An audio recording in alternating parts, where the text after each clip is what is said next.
Take a deep breath. Notice how the room holds a soft hush this morning. The light is slow and kind, easing across the floorboards, touching the edges of a chair, the rim of a cup. Your breath rises and falls like a small tide. The air feels cooler near the window, warmer near your hands. In this quiet, there is both hope and a tender ache. We know this feeling. You wake with the sense that something is beginning and something else is still being set down. If you've been feeling the quiet more deeply these days, this reflection is for you. Let yourself settle, shoulders soften, jaw loosens. Today, we sit with solitude as a kind companion, not a wall. We listen, and as we listen, we start to sense the gentle line between loneliness and true chosen quiet. There are mornings when the house feels larger than it used to. The empty chair at the table seems to lean into the silence. The clock takes its time, the coffee stays warm longer because there is no hurry. Loneliness can arrive like that, a gap in the day where noise once lived. It is the ache of unwanted quiet, a room that remembers voices that are not here right now, a routine that changed while you were looking away. Solitude is different. Solitude is the choice to sit within that same quiet and treat it like a soft place to rest. Loneliness feels like a missing piece. Solitude feels like an open space. Think of a winter garden. At the surface, not much moves. Branches are bare, beds look still. But beneath the soil, the roots are working, drawing what they need, knitting strength in the slower season. What looks empty is actually preparing. Life transitions ask us to meet this winter garden within ourselves. Retirement reshapes mornings. Children leave, and the hallway holds a longer echo. Health shifts adjust our rhythms and what we can do in a day. The gentle practice is to turn toward the quiet, not away from it. To say, I will sit here with my breath and see what is alive under the surface. You have permission to miss what was. You may grieve the familiar patterns and still welcome what is forming now. Both can be true in the same heart. When we invite solitude, we are not closing the door on connection. We are opening a door inward. We are learning to rest in our own company, to hear what matters, to feel what asks for care. Now, let's explore how this chosen quiet becomes nourishment. Intentional solitude begins with presence, not performance, not a checklist. Just you, your breath, your memories, and your values sitting together like old friends who do not need to fill the air. Silence, when chosen, is softer than absence. It is an open field where thought can stretch, where the heart can speak in a voice we recognize. In this field, moods move through like weather.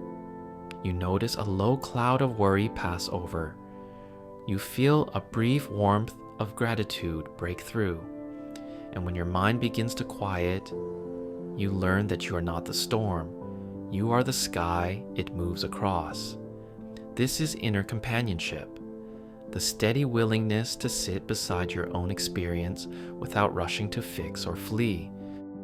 It is a kindness practice. Simple anchors help. Let morning light rest on the table. Feel the warmth of a mug in your hands. Let your breath trace a gentle path in and out. These small anchors say, you are here. You are safe enough to be here. With time, the nervous system takes the cue and begins to settle. Think of a shore line. Waves arrive with their own rhythm, memories, plans, a sudden pang, a quiet joy. They come and go. The shore remains. In solitude, you are the shore. You are the steady place each wave meets and leaves. You do not have to hold the ocean back. You can let it move while you remain grounded and patient. Peace does not usually arrive as a grand sweep. It starts as a small clearing, the way a path opens where feet have walked with care. The mind, once crowded, finds a pocket of room. A single thought stands clear. Today, I will move gently. Another rises. I can tend to what matters most. In this way, solitude becomes nourishment. It feeds clarity. It restores a sense of inner order. Over time, you may notice that the questions you carry grow simpler and kinder. What do I value today? Where can I offer a little love? To myself, to someone, to the task at hand? Solitude invites honest answers, and in that honesty, a steady strength returns. Eleanor spent decades walking hallways filled with voices. As a high school principal, her days began before dawn and ended long after the last light in the parking lot dimmed. Bells set the rhythm. Meetings, calls, and the hum of young lives kept her moving. Then came retirement. The first week felt like a gift.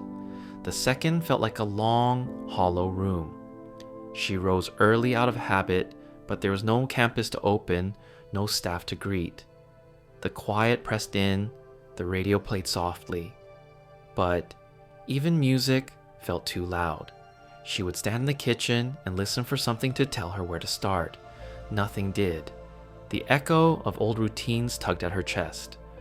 One morning, she noticed the light on the kitchen table. It moved. The way a tide moves, inch by inch across the wood. She made tea and sat. No plan, no agenda. Just the light, the steam, the small sound of her breath. The first few mornings felt strange. Her hands wanted to reach for a calendar. Her mind reached for a problem to solve, but she stayed. She chose a simple ritual. Sit when the light appears. Hold the warm mug. Count 5 slow breaths. Notice one detail: the grain in the wood, the shape of the steam, a sparrow at the fence. At first, it felt like going through motions while the heart lagged behind. The chair across from her seemed too empty.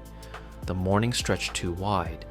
Over time, the ritual became a meeting place. Memories arrived, then softened. Thoughts lined up instead of crowding. She began to greet the quiet like a familiar guest. Some days, she brought her journal and wrote a single line. Today, let me be kind. Other days, she said nothing and let the light say enough. The echo in the room slowly changed tone. It stopped sounding like loss and began to sound like space. In that space, she found herself again, without titles, without schedules, simply present. She was not alone, she was with herself. The days found a calmer rhythm. Breakfast had the shape of a blessing. The porch held a steady welcome. The morning light became a friend who arrived on time. When the phone rang later, when errands called, she answered from a quieter place. The world could wait a breath. The quiet she chose in the morning traveled with her, a soft thread through the hours ahead. What Eleanor discovered is available to you as well. Chosen quiet reveals what is steady and kind within. When you set aside a small space to be with your own breath, the room that once felt empty becomes a table laid for one with care. Emptiness turns into room for breath, gratitude, and gentle self-trust. The garden returns each season, whether we watch or not. Buds form under bark long before we see green. In the same way, your inner life renews itself when given light and a little time. Solitude is that light. It warms the hidden roots and gives shape to what you value now. You begin to see the day not as a list to conquer, but as a field to tend with quiet intention. Silence does not erase loneliness. Loneliness may still visit, as it does for all of us. The difference is that solitude invites it to sit down. You offer it a chair, a calm breath, and you listen. Meeting loneliness this way softens its edges. It becomes less a wall and more a passing cloud, seen, felt, and then let go. In the gentle practice, you learn to ask simple, honest questions. What matters to me this morning? Where is one place I can show care? How might I move with ease? The answers rise from the same stillness that holds your breath steady. With each small answer, you build trust with yourself again. Notice how this shift is modest, no fanfare. Peace often begins as a small clearing, a corner of a table, a warm mug, a beam of light. These are not grand solutions, but they are real. They anchor you. As they repeat, they become a path you know by heart, a way home you can find even on a harder day. Let this be your knowing. Solitude is not empty time. It is nourishing time, where your own good company grows strong enough to walk with you through whatever this season brings. Hold this line as you step into the day. Solitude is a friendly porch light in the morning. With your first sip, pause for one slow breath. With your first step, feel the ground meet you. With your first glance outside, notice one steady thing. Let these small moments be enough. If this reflection touched you, take a moment to like, share, or leave a thought below. Solitude is not absence, but presence. It is the homecoming that happens when you meet yourself with kindness and unhurried time. May the quiet hold you. May your steps be steady. May you feel the soft strength that grows in chosen stillness. Thank you for spending this morning with Second Sunrise. Return here when you need a calm voice and a place to rest. Until next time, take a deep breath and carry this gentle light with you.